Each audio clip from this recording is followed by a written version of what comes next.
Përshëndetje miq dhe mirë se erdhët në kanalin tim. Sot do të përgatisim baklavan, një baklava të shpejtë dhe që të shkrin në gojë. Kjo është receta e mamit tim dhe më besoni që nëse e provoni, edhe për ju që nuk keni bërë ndonjëherë baklava, do ta keni shumë kollaj për të hapur petët. E them këtë pasi për këtë baklava do të bëjmë vetëm 7 petë dhe ato do të hapen fare lehtë. Unë juftoj që të ndiqni videon deri në fund për të parë të gjithë procesin. Në fillim do të përgatisim brumin e baklavas.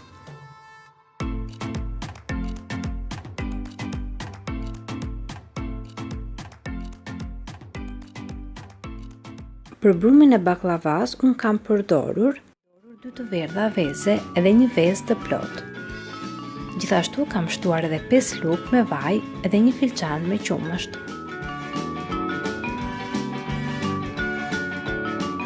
Më pas kam shtuar miellin pak nga pak, si dhe një çerek luge me baking powder ose pluhur fryres për embelsirat.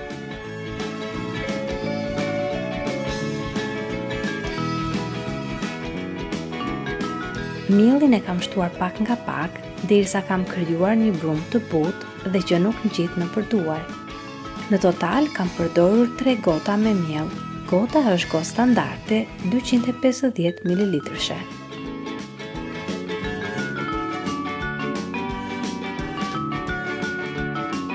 Kush ka dëshirë, brumit mund t'i shtojë edhe më shumë vezë, por për mua 3 vezë janë mjaftueshëm.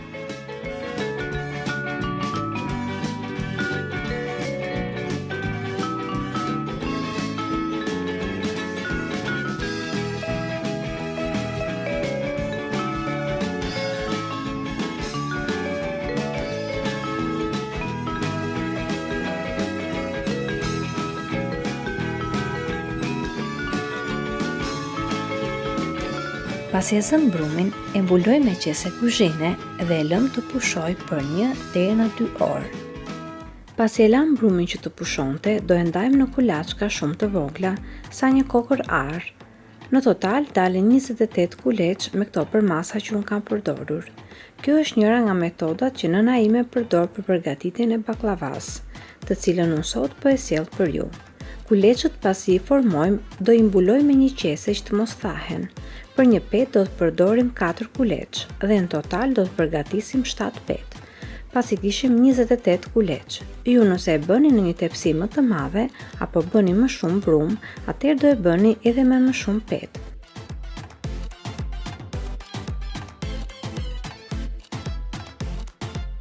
Në fillim do t'i hapim kuleçët me pak nisë shte, pak më të vegjël se sa pëllëmba e dorës. Do të hapim në fillim 4 kuleçët e parë. Kjo është dhe mënyra më e thjeshtë për përgatitjen e kësaj baklavaje. Unë vitin e kaluar i hapa petët një nga një dhe në atë mënyrë baklavaja ka dhe më shumë punë. Por me këtë metodë që po ju shikoni, unë ma siguroj që do të duhet maksimumi 40 minuta ose 1 orë nëse bëni një baklava më të trashë. Më pas kuleçët që hapëm, do i lyejmë me niseshte se cilën veç dhe do i vendosim petët si për njëra tjetrës dhe do t'i hapim si një petë e vetme.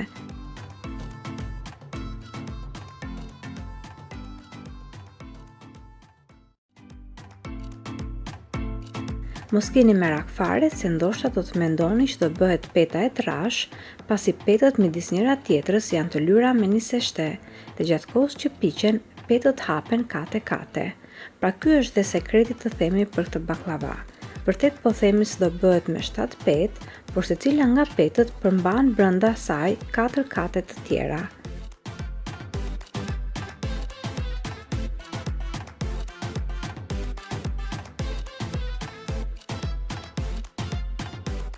Do i hapim petët sa më shumë që të kemi mundësi, në mënyrë që të hapen petët shumë të holla. Dhe më pas do i presim sa që është madhësia e tepsisë ku do përgatisim baklavan.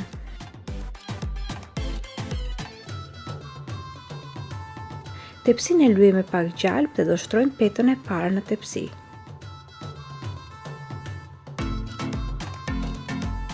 Ato pjesët që presim nga peta i shtrojmë në tepsi sërish, pasi dhe ato ku piqen hapen kate.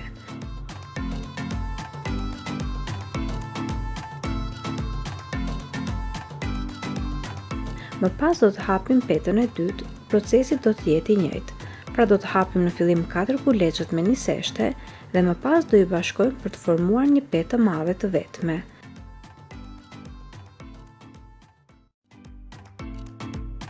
Unë kam zgjedhur ta bëj me nga 4 kuleç secilën petë, por nëse dëshironi e bëni secilën petë edhe me 3 kuleç ose edhe me 5, 6 apo edhe me më shumë kuleç, sipas madhësisë që doni të bëni baklavan. Kur hapim petën e madhe, do ta hapim në atë mënyrë që t'u japim shumë rëndësi anëve të petës, pasi në të kundërt peta delet trash. Prandaj gjithmonë duart kur hapim petën nisin nga mesi i petës duke shkuar drejt anëve të saj. Kur e kemi hapur edhe petën e dytë, e shtrojmë edhe atë në tepsi. Midis petëve nuk do të hedhim gjalp, pasi gjalpi hidhet në fund pasi mbaron baklavaja. Në këtë mënyrë do veprojmë derisa të përfundojmë të gjithë kuleçët që kemi. Pasi kemi bërë 3 petë dhe i kemi shtruar në tepsi, unë kam shtuar edhe gjysmat e arave. Ara i hidhni sa të keni dëshirë. Unë kam përdorur në total 500 gram ara, të cilat i kam hedhur me 2 shtresa, por ju mund ta bëni me sa ara të keni dëshirë, ndaç vetëm me një shtresë ose e ndani në sa shtresa dëshironi. I hedhim dhe arat në tepsi dhe do vazhdojmë me përgatitjen e petëve të tjera. Përveç se do shumë pak kohë për të përgatitur, kjo baklava në fund del edhe shumë e mirë. Kur arrim tek peta e 5, pasi e shtrojmë në tepsi, shtrojmë edhe shtresën e dytë me ara dhe më pas sipër arave hedhim edhe 2 petët e fundit. Kur hedhim petën e fundit, pjesët që na dalin pasi e presim petën, i fusim në pjesët e brendshme të baklavas. Më pas baklavan e presim sipas formës që dëshironi. Në familjen time pothuajse gjithmonë baklavaja pritet në formë rombi, por mua më pëlqen që her pas here të sjell forma të reja dhe këtë vit kam zgjedhur ta pres në forma të vogla trekëndshe, por ju prerjen e bëni si të keni dëshirë.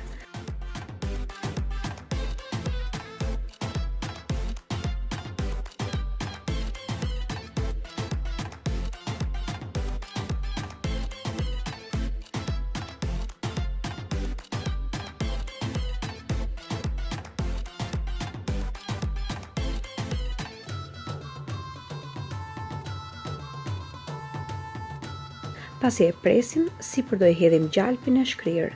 Kur vjen puna tek gjalpi, zgjidhni një gjalp të mirë. Në total do përdorim 300 gram gjalp, të cilin e shkrim. Gjatë shkrirjes i heqim atë shkumën e bardhë që lëshon gjalpi sipër, pasi ajo na prish baklavan gjatë pjekjes. Pasi gjalpi shkrin, pra ajo që ta djegim e lëm të ftohet pak dhe a hedhim sipër baklavas.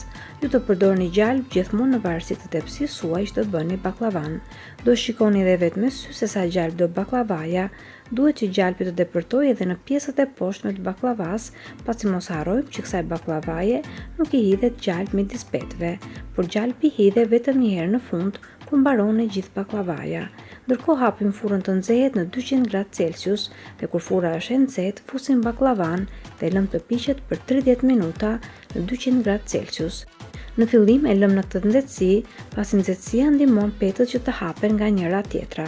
Më pas, pa e hapur derën e furrës, pra pasi kanë kaluar 30 minutat e para, e ulim nxehtësinë e furrës në 160 gradë Celsius dhe do e pjekim baklavan edhe një orë tjetër. Në fund fare e ulin nxehtësinë e furrës në 100 ose 120 gradë Celsius dhe e lëm baklavan edhe 1 orë e 10 minuta në këtë temperaturë.